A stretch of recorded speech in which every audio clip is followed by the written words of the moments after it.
My first thoughts when I saw Janee, wow. It's a bit of a story that goes into it. So can I elaborate with the story? It,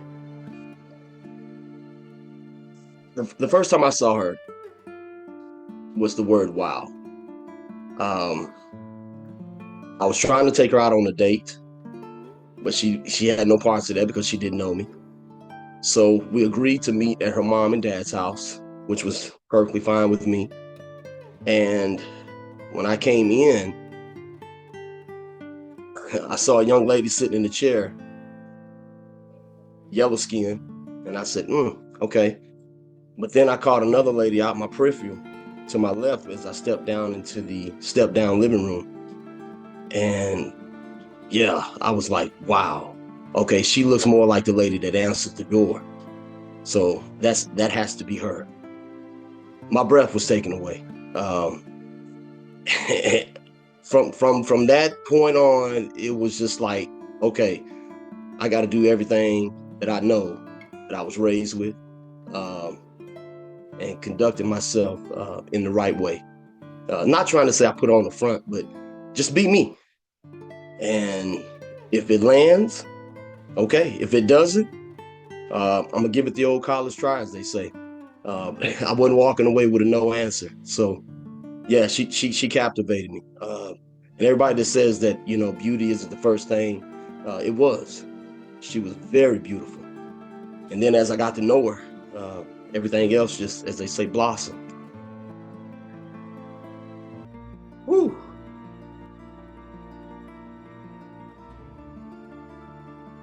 What made me fall in love with Janee Luan? Simple. The way she was family oriented. I come from a medium-sized family. I have 5 siblings, counting myself, 5. We all have the same mother, and that's a bit of a breakdown as well. But just keeping it there, the way she was family oriented, man, just watching her maneuver amongst her family, and then seeing her amongst her friends, how just big-hearted she was. She was just nourishing. She had all the qualities that I had originally prayed for. A lot of people don't know this, but man, I spent a lot of nights on my knees and sitting on the side of my bed, praying for a virtuous woman that I deemed to be virtuous, which was my mother. And I wanted those qualities and attributes in my wife. And I saw that in Janee. But I have to admit, I was a bit of a knucklehead in the beginning. As they say, you have a bird in your hand and you're looking at the two in the bush. Well, I thank God that I wasn't too hard-headed to let it all go. And I fought for that, for her love. I wanted to show her that I was every bit of the man that she might have been looking for. But yeah, that's really what drawed me to drop to one knee and to ask her in front of her family, which was the exact same place we met, her mom and dad's house. I asked for her hand in marriage in front of her family and her friends. I just thought that was fitting, being that she was a very family-oriented person, and it did not fail me. God answered every last one of my prayers.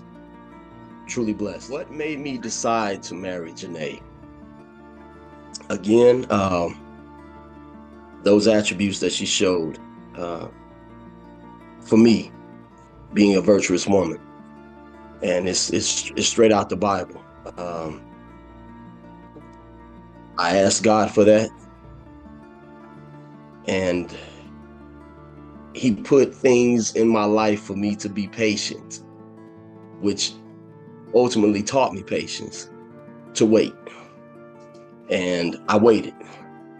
I wasn't, as they say, forceful and saying, okay, the next best thing comes along, or the next thing that comes along. No, I waited, and he delivered just on his word. As they say, if you asked, then you so shall receive, because he will give it to you. But I had to wait, which was, like I say, the display of patience for me. But yeah, that, for me, asking her to marry me, that was the pinnacle for me in my life at that point. Besides Drayson coming along, and yeah, that, man, it just kind of it fulfilled me. I ain't gonna say kinda, it did. It fulfilled me, put me on the right path in pursuing manhood, being a man, being an upstanding husband, and just trying my best. I mean, I didn't do everything right, but I tried, and that's what I wanted to display to her. That, hey, I'm not the perfect guy, but I want to put forth my best effort to be everything that you desire. So yeah, that just, wow. It seems like yesterday for me. Still to this day, it's 29 years ago that we've been together, but 24 married. So I just thank God. I do.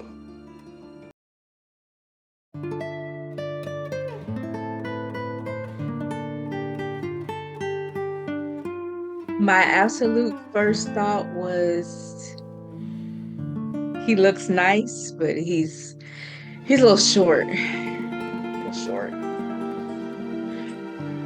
Wasn't quite used to the short man. But that was it. He looked very nice. He's not my type. What made me fall in love with Trey is a number of things. First he agreed.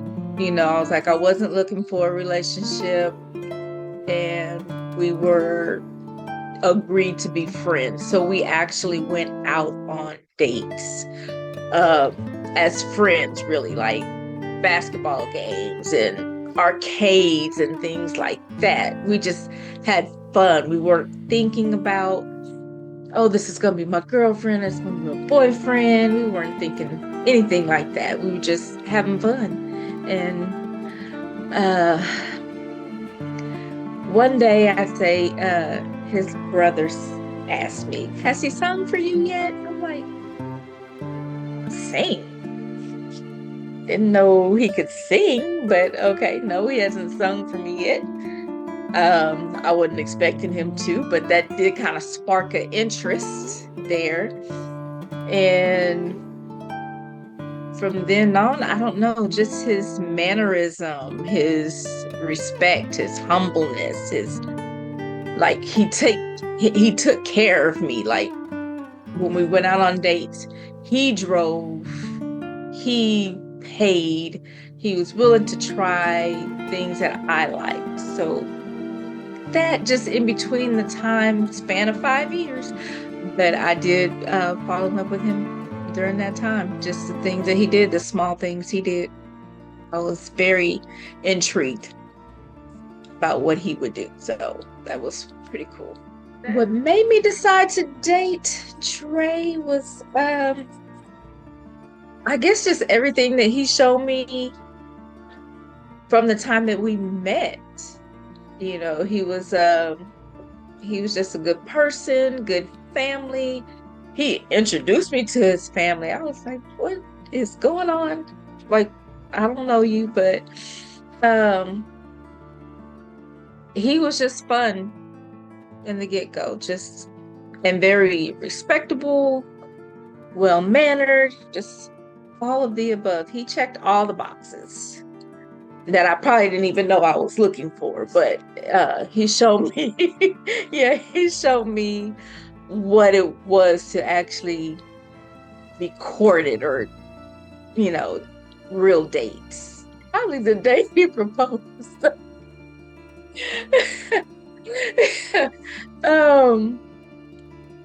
Oh man.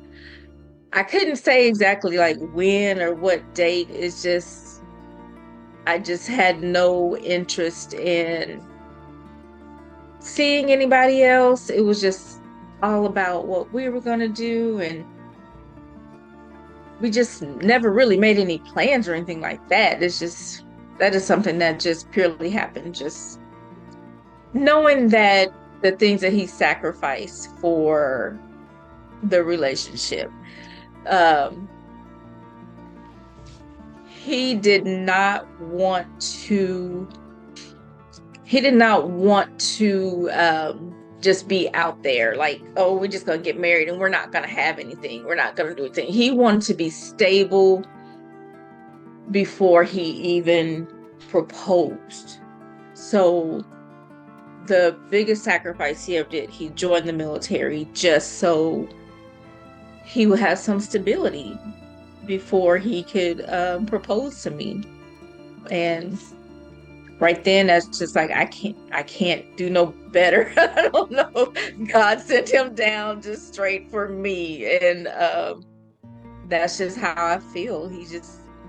There was just no looking around, no, nothing. That was it. When he just made the sacrifice, when he knew that he loved me, when he told me he loved me, I didn't have to do anything. That was just it. Fell in love with him just for what he showed me of what a man is supposed to be.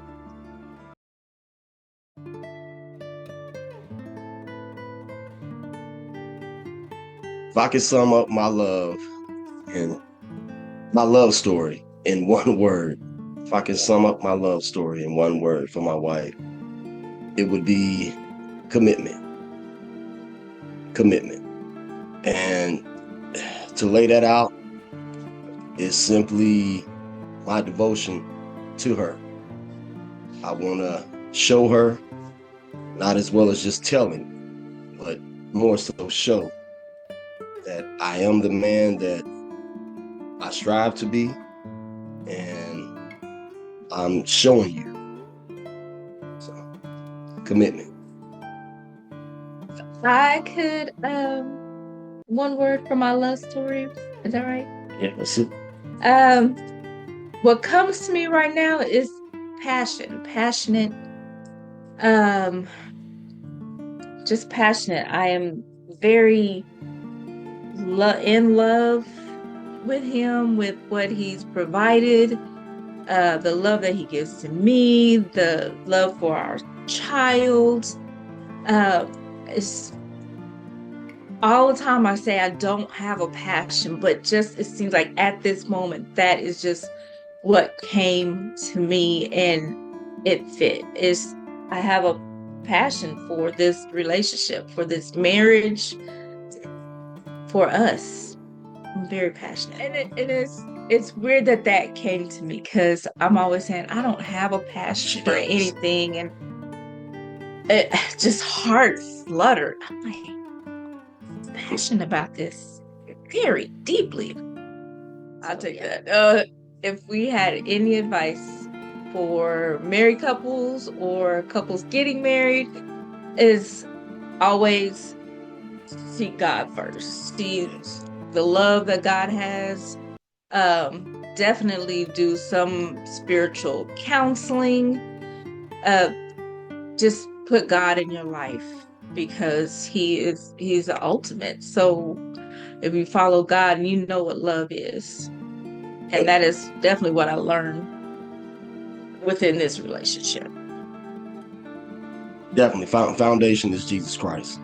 If you don't have that solid rock, that's Jesus, then you're building on air. Whatever you're putting on top of that, it's going to fail. But with Jesus first, the both of you together, hand in hand, and going forward with that, it's just as strong as any super glue that you can think of.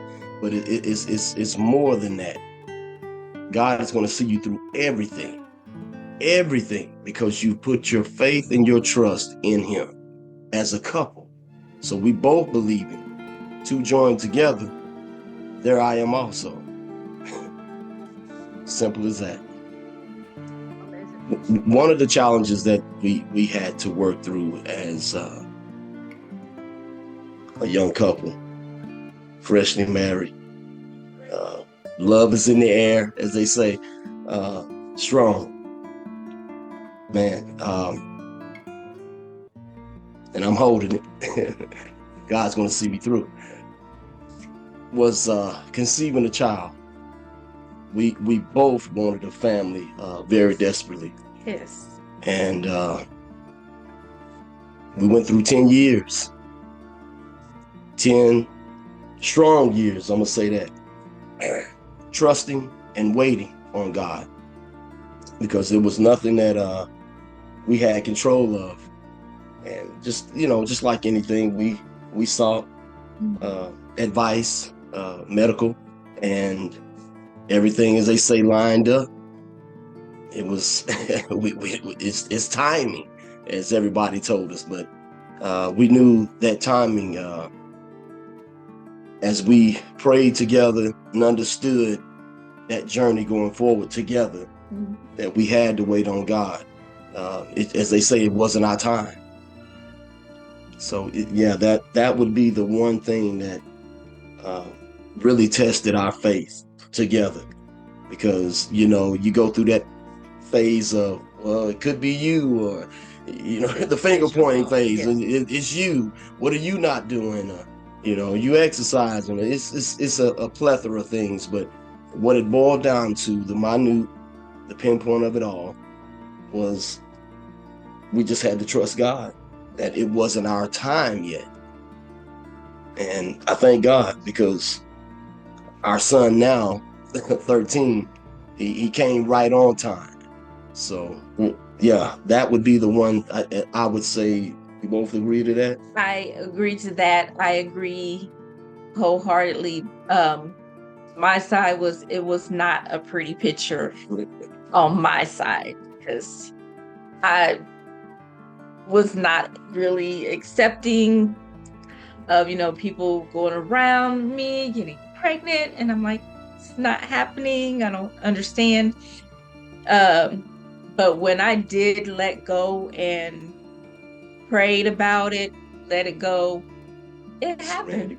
It happened. Yeah. Granted, yes, we wanted more children, but all I have to say is God knows best. Amen. Could we handle more children? Probably not. Oh, well, one secret into having a loving marriage that I would like to share. You have to let them still be who they are, like whatever space they need. I mean, I guess that's why we have man caves and she sheds and things like that.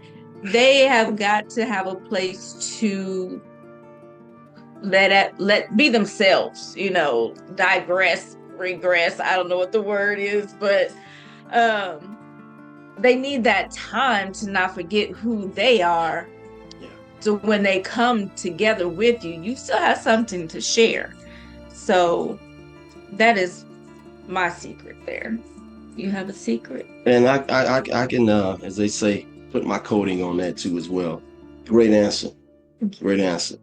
I would also add communication. Communication is, wow, for me, it's vital. For the simple fact that and I told her this when we got together. I said, we have to be able to talk about everything. Even if it upsets you, we have to be able to have these discussions. And it's just being adults, pretty much. Like she said, she's respecting my space, I respect hers. True.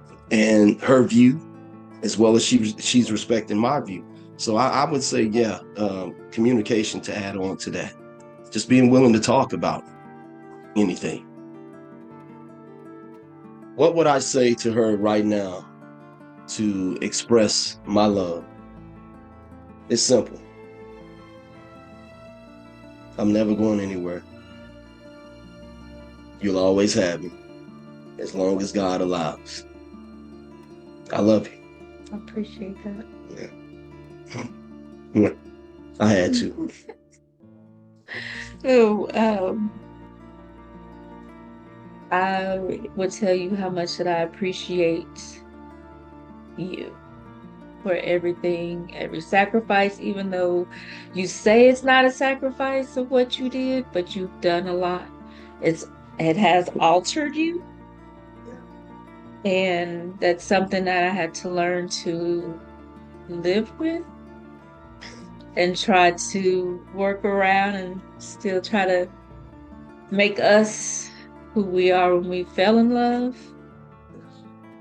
But I just really appreciate you showing me things, teaching me more about God, and just being the head of this household. Just Thank you. That's it. I mean, you were really the epitome of a man of the house. Amen.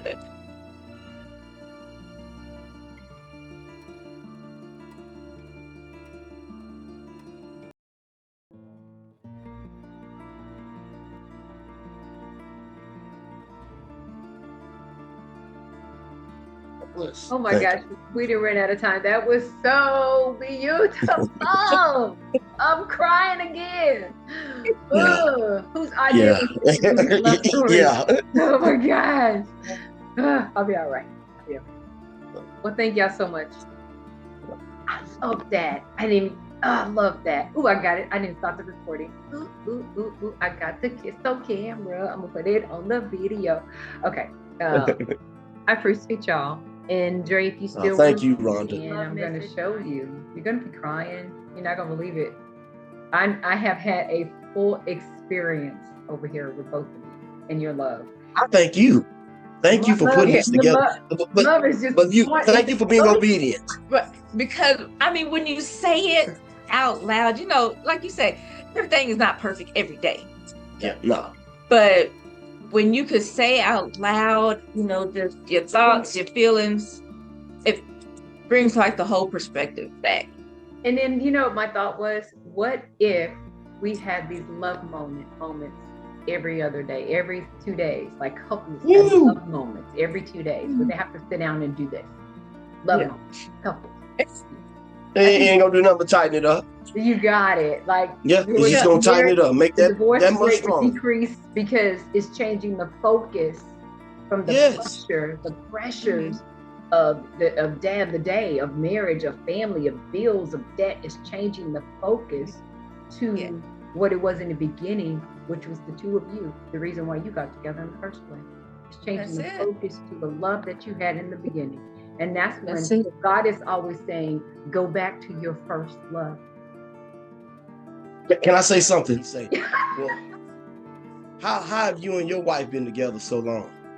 And I said, listen, man, if you are married, here's the one thing that I know, and it's a way, not the way.